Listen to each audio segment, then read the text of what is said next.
एक बार एक कवि हुआ करता था। उसकी माली हालत इतनी खराब हुई कि घर में खाने के लाले पड़ गए।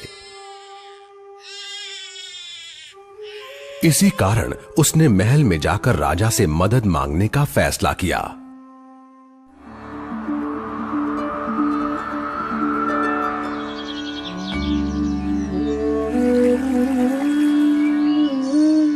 राजा के बुलाए जाने पर उसने अपनी कविताएं पढ़नी शुरू कर दी। वाह वाह वाह वाह वाह वाह। राजा बहुत प्रसन्न हुआ और उसने कवि से अपना इनाम मांगने के लिए कहा।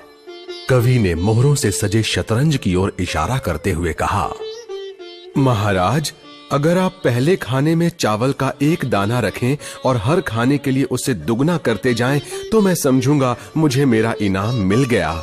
बस इतना ही? राजा ने पूछा। सिर्फ चावल का एक दाना और सोना नहीं? जी हाँ महाराज।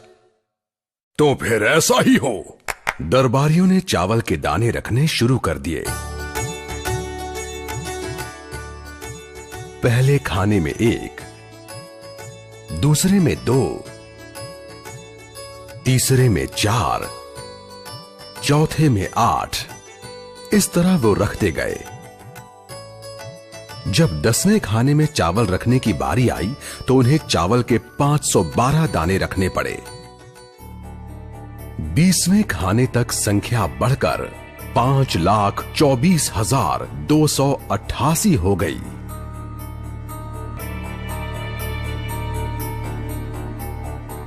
आधे हिस्से तक आते आते 32वें खाने में चावल के दानों की गिनती 214,74,83,648 हो गई।